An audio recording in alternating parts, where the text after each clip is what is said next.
take a seat, sit back, relax, and welcome back to the Kladecast. It's been so long. It's just been hard to find the motivation. That's really it. And I've been really busy. So I can make excuses all day, but you know what? I'm gonna try my best to come back.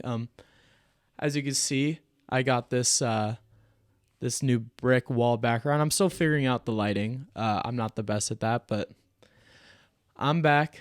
A couple new things with me now. I'm in college. I'm at El Camino, and I'm playing water polo. So that's pretty exciting. I really enjoy my teammates. It's a great experience, you know. I almost went to ASU, but last second I decided I'm going to go to El Camino. And, you know, there's some gives and takes with both going to community college. Even though I got good grades, you know, I decided to go to even though I got good grades, I decided I'm going to go to El Camino because, you know, water polo, that was really important to me. Like, that's something that really feeds the soul. So that's something that I really wanted to do. And I think I made the right choice because, you know, saving a lot of money. I have a good, solid group of friends, and I'm still working. I'm saving money. I got a lot of money to spend, so... Well, not a whole lot of money. I spent a lot on a PS5. But you know what? I'm young. I could be reckless with my money. But, so, while I was gone, I might as well talk about my recent trip to the Bahamas. And, oh man, it's about to get a little bit more than PG-13, maybe. So, me, my friend Dylan, my friend Ethan, and my friend Lincoln, and a couple other people, a good amount of people, we left to go to the Bahamas for our senior trip. And can I just say, the Bahama mamas are real. Like, there was a lot of Bahama mamas out in the Bahamas. And so, we all go, a lot of people from our school. We went to the Bahamas, and we stayed in this all-inclusive resort. Oh, yeah. New teens, all you can eat and all you could drink. And alcohol is legal in the Bahamas, so... That was a recipe for disaster, but, you know, it ended up being okay.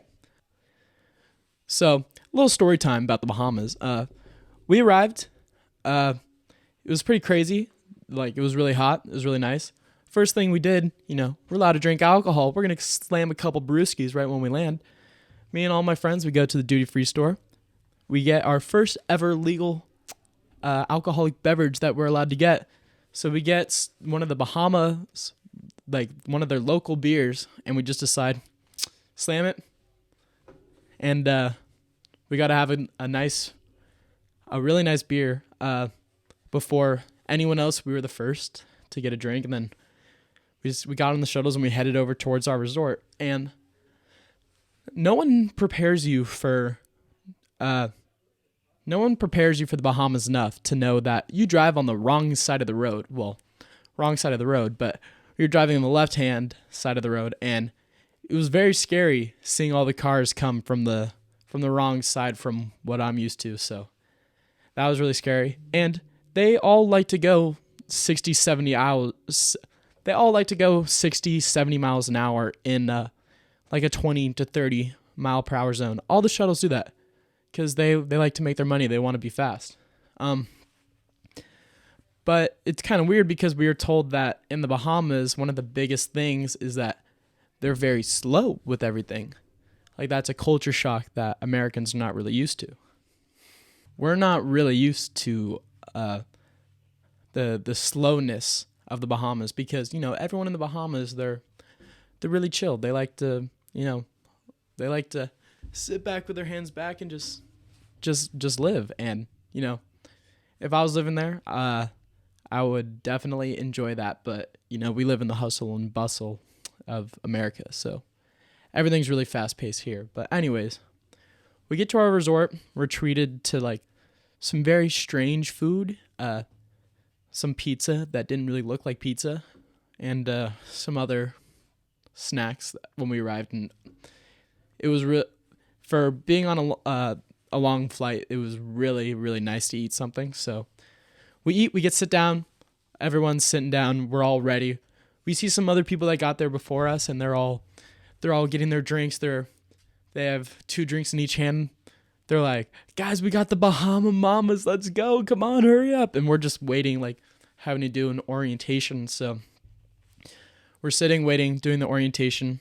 I forget the guy's name, but I really wish I remembered. But our camp counselor, I'm just going to call him like Steve. So Steve came up. He goes, everyone, shut the fuck up and sit down. And he didn't say it how I just said it, but he said it in a very like chill, funny way. He knew what we wanted to do. He knew we wanted to drink and party right away. So he was trying to get us away as fast as possible. And he basically was just telling us the rules. And he basically explained that there was no rules in the Bahamas with girls and alcohol. What could go wrong, right? Nothing did go wrong. So the second we're done with orientations, we get our bags up to the room. And I'm in a room of 3 with my friend Dylan, my friend Ethan, and I realize that there's 1 king-size bed. So I start freaking out right away, and I'm like, well, I want to go drink and party, but there's not enough beds for me. So eventually we get it figured out. Eventually we could go to the bar. And Steve reminded us that we all have to be double fisting at all times. And a camp counselor that tells you to double fist 2 drinks at one time, he's a pretty cool counselor. So me and my friends, we see all these crazy colored drinks like we never even seen before. We're just really excited. Everyone's got these blue and green drinks. We're like, what is that? And they go, I don't know, just get it.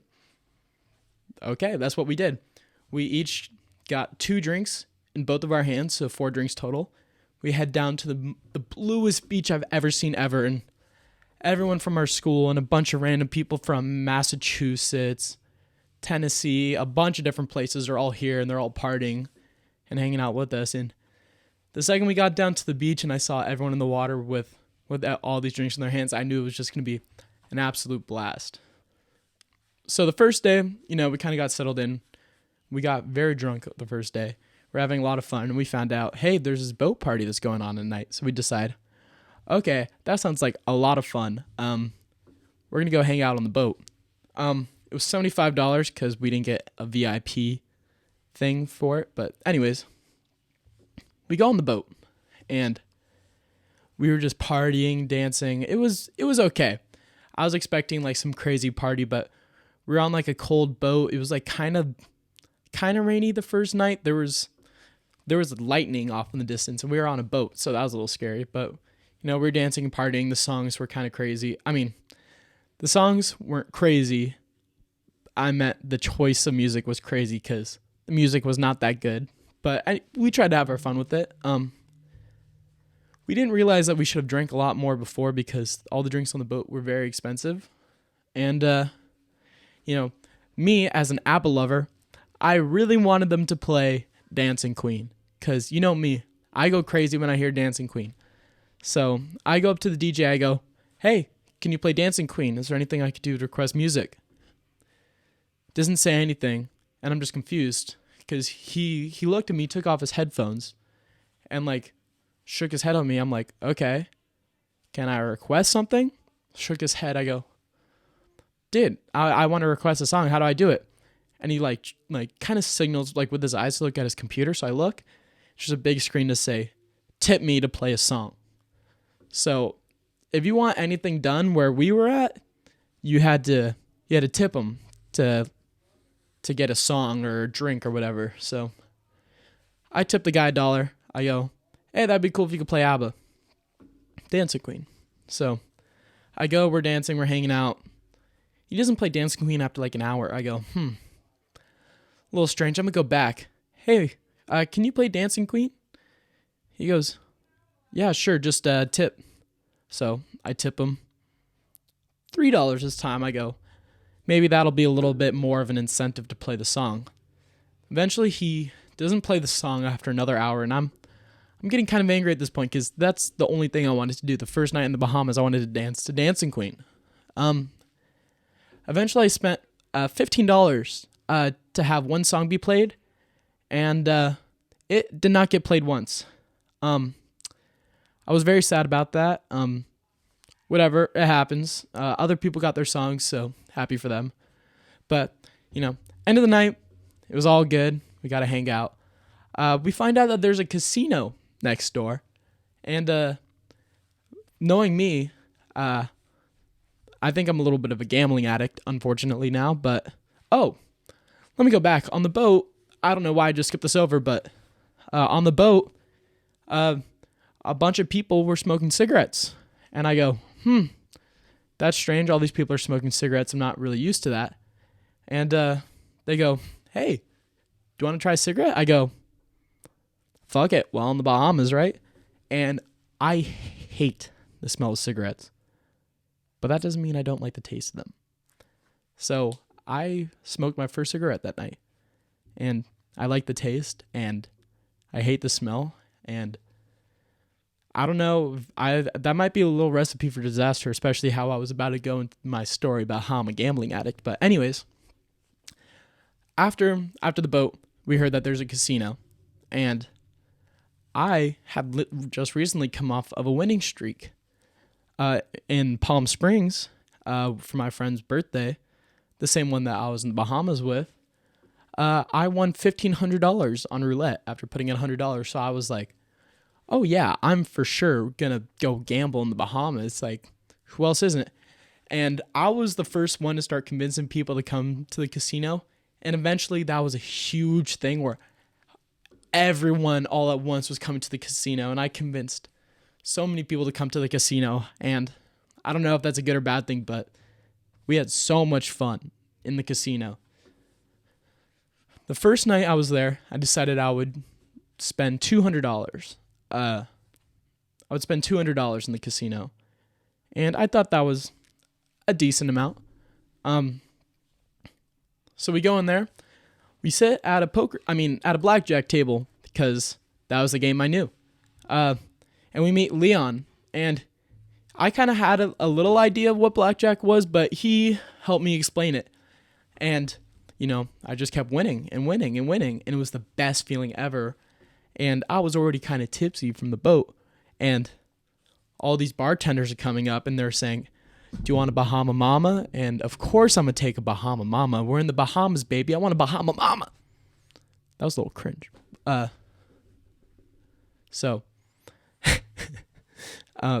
So we're drinking. All of my friends are at the same blackjack table. And our guy Leon is just going crazy, giving us the best cards ever. And by the end of the night, all of my friends were up a couple $100. Some of them lost a good amount of money, but on the very first day, I walked out with a $500 chip. And on the very first night of the Bahamas, I can safely say that felt amazing. That my first day of my trip, that I was able to win $500. So I felt great. Every other day was kind of a little repeat of each other. The second day, I woke up 12 in the afternoon, like everyone else. Everyone drank, partied on the beach all day, took a little nap in the middle of the day, went to the buffet, drank more, and then we would go out to the club. Second night, we go to like a frat house, and that was so much fun. And that night I also found out that weed was illegal in the Bahamas. And I also found out that no one got in trouble for bringing weed through the Bahamas customs. So everyone was able to sneak weed through customs and no one got in trouble. So we're all partying. We're at this huge frat house, and maybe in this video or episode, I'm going to try to show some pictures and videos of me partying out there at the frat house. It was really fun. And I got to meet a lot of new people there and, just talking, having fun, dancing. And I could say that the best night was the third night. Frat house night was the second night. Third night, we went to this place called Senor Frogs. So after all of us at this hotel get pushed into all these taxi shuttles, and we're zooming 70 miles through like 2-lane blocks, like 2-lane streets, like hitting poles. We hit a pole in our taxi, and I was so drunk. Right before we left, I had a quarter bottle of Jack Daniels. I'm allowed to drink. I'm in the Bahamas. I can't drink here, so I might as well drink in the Bahamas. But I had a quarter bottle of Jack Daniels, and I could safely say that I was extremely intoxicated. But we continued. We went to Senior Frogs. So we look up at the ceiling, and instantly I knew we were going to have a good time. There was butts all over the ceiling, and I knew it was going to be a good time. I knew that this was the place to have the most fun. And instantly, I see these giant, foot-long margarita cups. And, of course, I had to get one. I'm in the Bahamas. I could spend my money. $30 for a foot-long plastic margarita cup with margarita in it. And I go out on the dance floor with my cup. And we start dancing, having a lot of fun. They start pouring shots to random people. And that's when I decided, I want one. So we were in a conga line, and I knew that's how you get shots. You go in the conga line. Everyone would just go around in the conga line and get shots every single time. They would pour like a little bit in your mouth. And eventually they go, hey, we're going to play some games. Get up on the dance floor if you want to be a part of it. I had no idea what was going on. It was just a game. I go, fuck yeah, I'm going up on the dance floor. I hop on. They go, okay, guys, we're having a dance competition.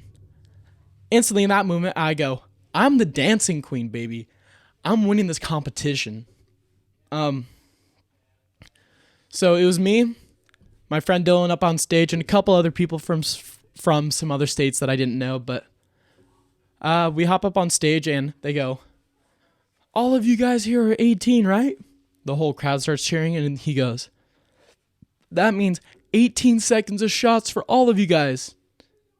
And my big smile turned into a face of fear.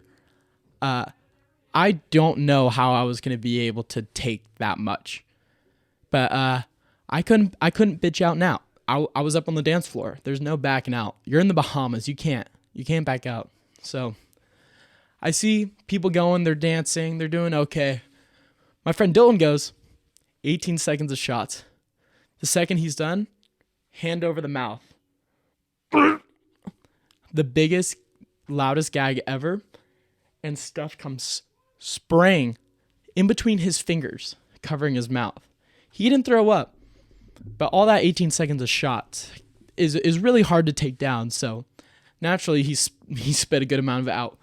But then he pushed on like a champ. He kept on going. So eventually it got to my turn. And throughout the night, throughout the past couple nights, I've been talking to this girl named she was from Texas. And she was like, oh my God, Blake, I want to twerk on you. I want to twerk on you when you go up on the dance floor. And who's going to decline? So it was my turn to dance. I go to pick her up. After my 18 seconds of shots, which I barely took down. It was very hard. But so I go to pick her up. This huge security guard pushes her off the stage. And instantly I think my only way of winning is gone. That's the only thing that was going on in my mindset. I go, I lost. I'm not having anyone twerk on me, so I lost. But some random burst of confidence came into my head, and I took off my shirt with the biggest beer belly I've ever had in my life, and I started swinging my shirt everywhere, like screaming, and oh my God, the crowd went crazy for my beer belly. Let's just say they then went crazy for my beer belly, and eventually I made it to the final two. That was a good feeling. So make it to the final two, and it's me and this one other guy, and we're both going crazy. I decide to do the worm, and I think that's going to be my crazy finishing last move. And then I hear everyone start screaming. I turn around, and this guy's doing the grind. You know, like the one where you do over the girls? He's doing the grind. So I knew I lost. But the dancer took pity, and he goes, whispers to both of us in our ears, "Hey, I'm going to give you guys an option. You guys can either, you and 5 of your friends could win big drinks, like the big pitcher drinks, which sounded very appealing. They were $30 each. Or shots on the house." And so naturally, me and this other guy, we look at each other, and I was feeling good. I grabbed his hands and I go, "Shots for everyone!" And the whole club ended up getting shots because me and this guy, mostly the other guy, won. And we got to give free shots to everyone. And that was a great feeling. After that night, everything went downhill. That $500 I originally won, lost all of it. Plus, a lot more out of my pocket. I don't want to go into detail about how much I lost after that, but I lost that $500 I won, plus a lot out of my own pocket, which is really sad.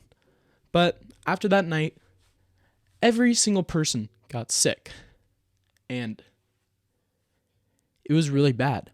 My one friend, he got bronchitis, and he had to go stay in the hospital, and he had to pay $800.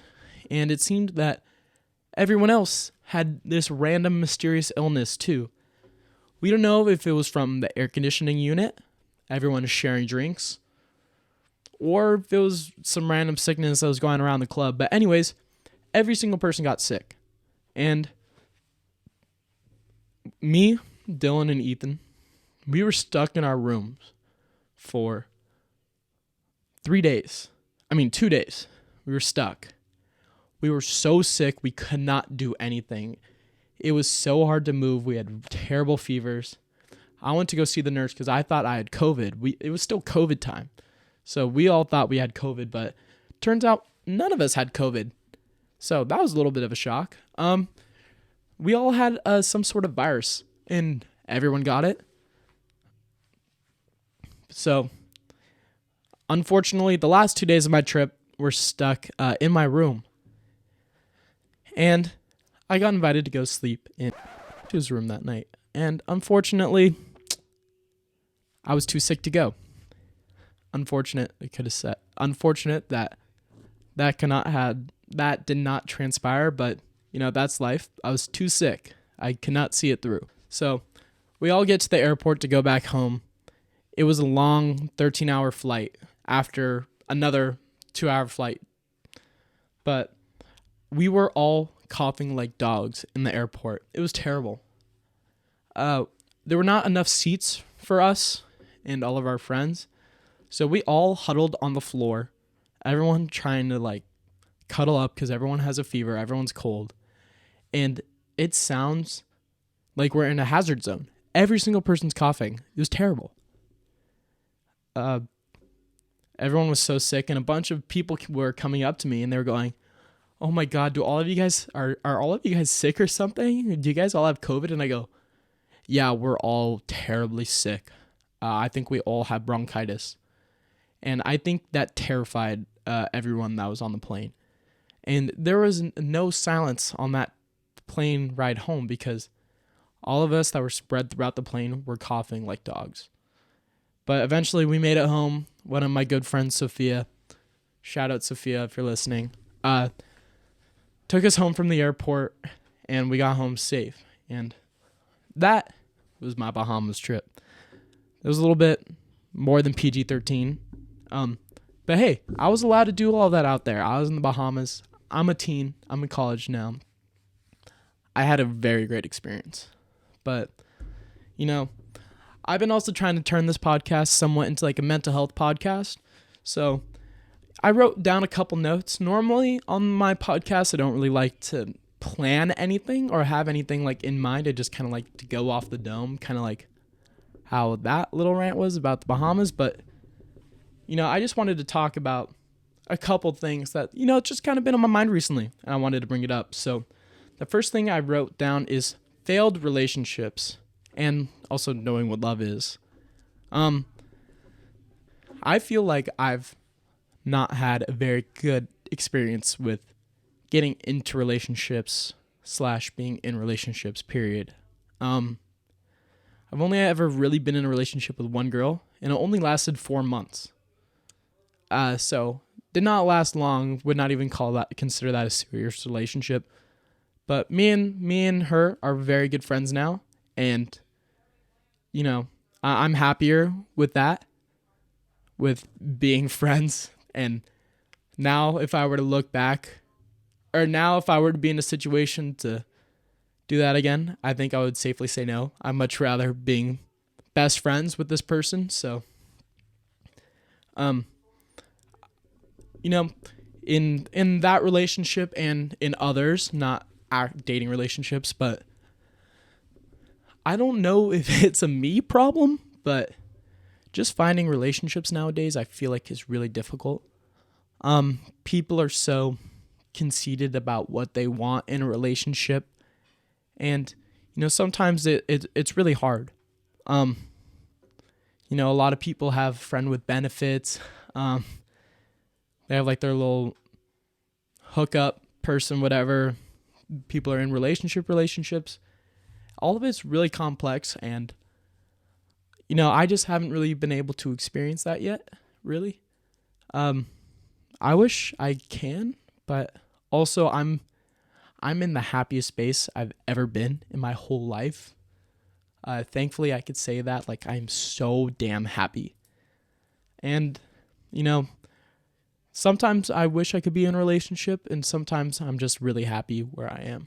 But I was just thinking, because I got to see some old friends that I hadn't seen for a while, just about like relationships in general. And I've had a misguided life experience about like girls in general, and a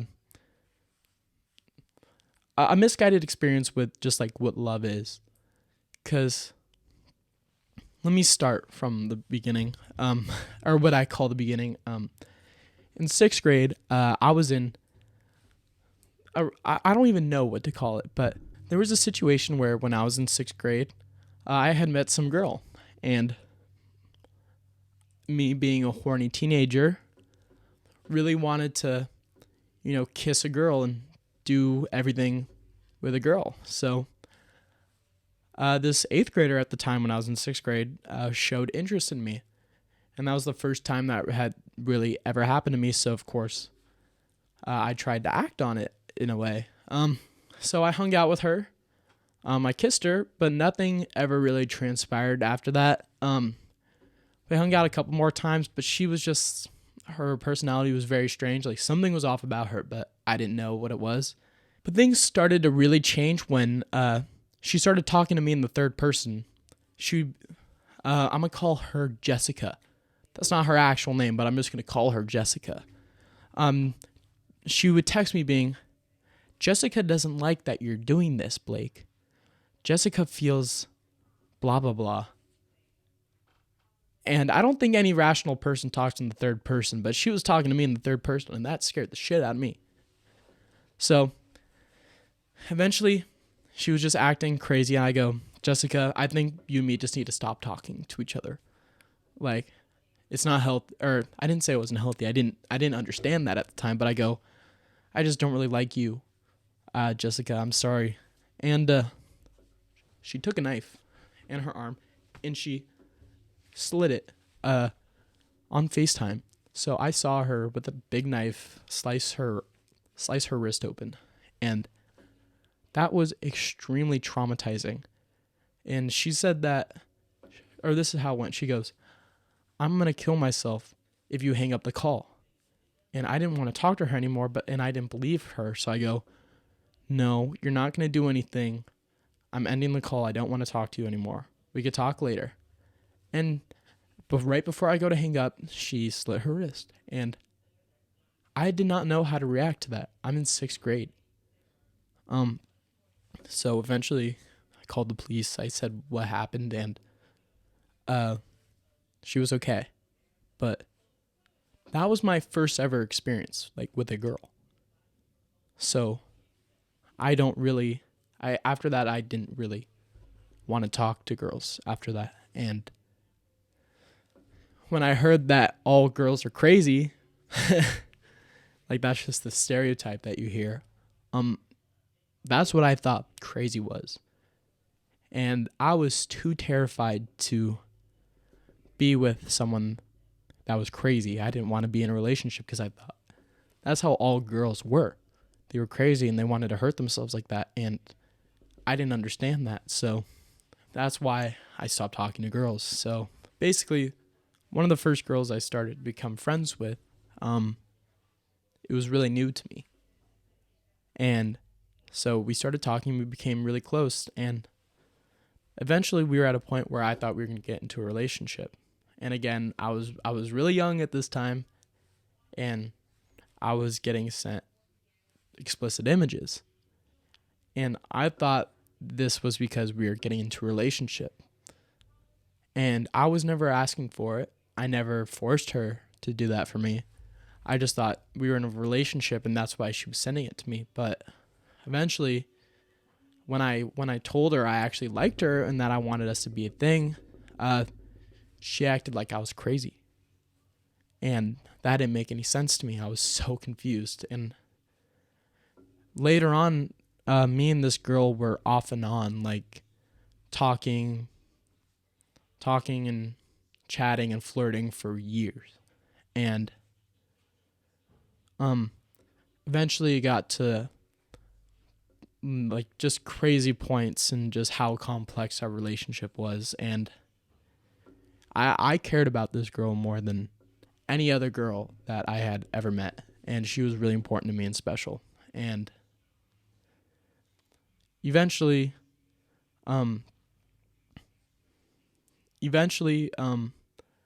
I grew up. I don't really know what it was. I think I know what it was.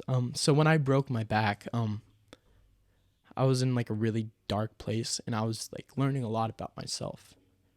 And so I learned what I wanted and I learned what was healthy for me and I learned to love myself in a way that I had never done ever before. And so I was able to take a step back from everything that was happening to me in the world, and I realized that this girl wasn't really healthy for me anymore. And eventually I met someone who would then become my girlfriend.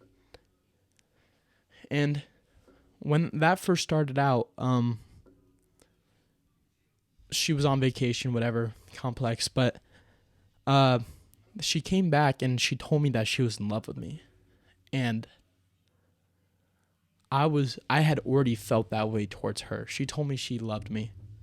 And I didn't know how to feel, because on one hand, I was just starting up a new relationship, and two, I had loved her for so long already, and she's just finally saying it now. So I had a choice to make: either go back to what was toxic, but now she's liking me back, or start off with something new.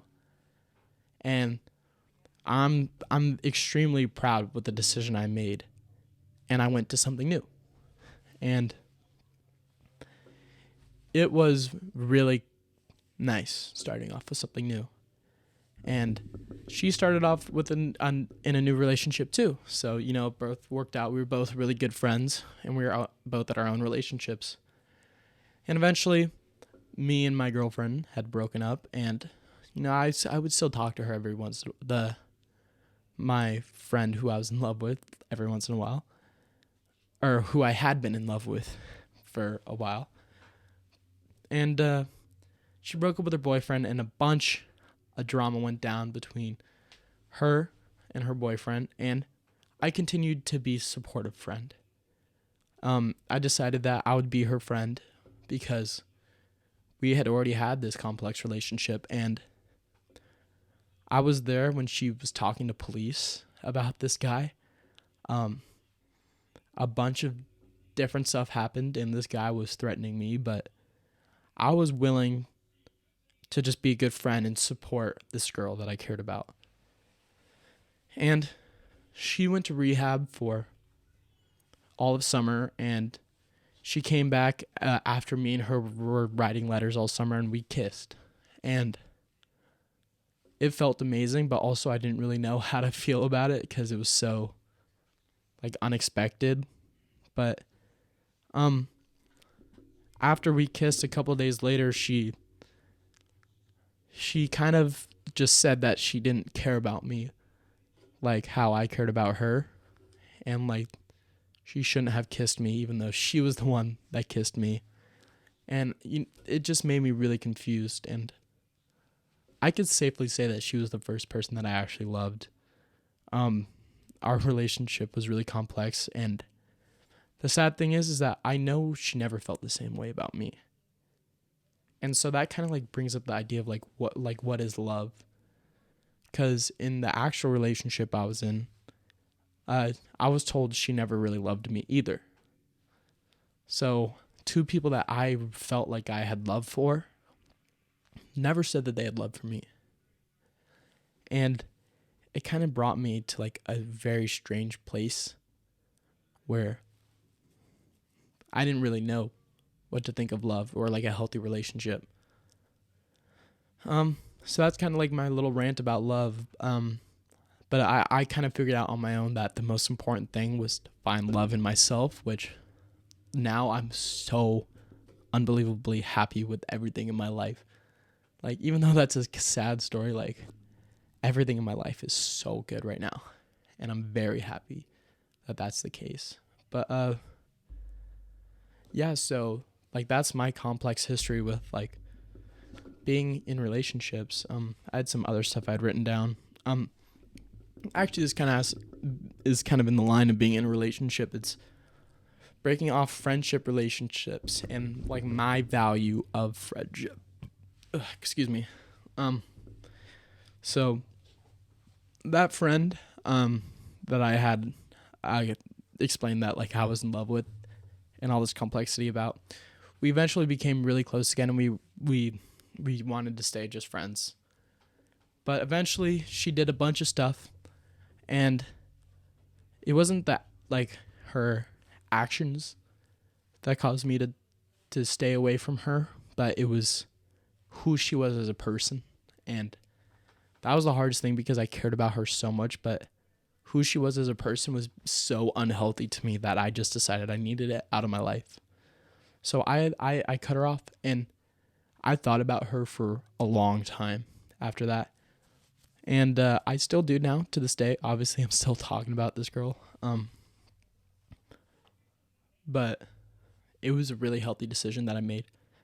And that helped me, again, become happier in the long run. And recently, I kind of had to do that with like a group of friends. And I don't want to go too in depth about it because I'm still okay with this group of girls. But I had explained to them how I felt about a certain situations, and I just expressed my feelings to them, and I got like attacked for it. And I had never been that hurt before, and that was the first time I ever like cried in class. That was a really hard experience for me.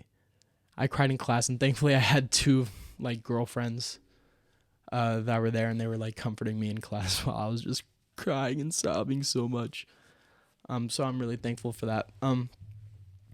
But cutting off friendships is really hard, but I could safely say it is so damn healthy.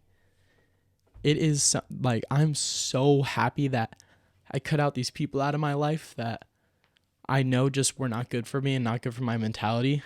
And it's really important. I don't know.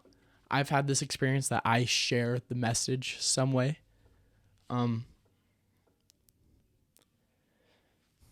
It's really important that I share that message because not a lot of people are willing to do that if they're in a toxic relationship, whether that be an actual relationship or with friends or with family, to like end that relationship or figure out ways to overcome the toxicity.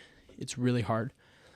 Maybe not overcome the toxicity is the word, but find ways to fix it. And if it can't be fixed, then you just need to end that relationship. And it's really difficult to do that. But you are the most important person in your own life. And once you're able to stop and realize that, you can fix so many of your own problems on your own. And that's something that I've had to do for a long time, or that I've come to learn for myself. I guess another thing I could talk about is like me falling into the friend zone.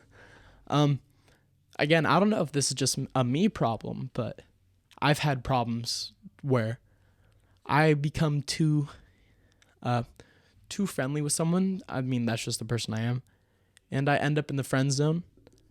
And you know, when you're in the friend zone or you get called a friend, there's no way out of it. But I grew up thinking, you know, you always have to be a friend first before you become like in a relationship with someone. So I've always been a very friendly person. So every time I get into a relationship, I'm always so friendly, but I don't flirt because I don't feel like that's appropriate. You got to make friends first. But it's ended me in the friend zone many, many times, unfortunately. And I've learned that the hard way. And I also see the difference with flirting now and not flirting recently, just because my friend Lincoln, shout out Lincoln, there's a thing called Riz, and basically it's like your flirting ability. Like if you can riz up a girl, you can flirt with a girl and like get them to give you your number.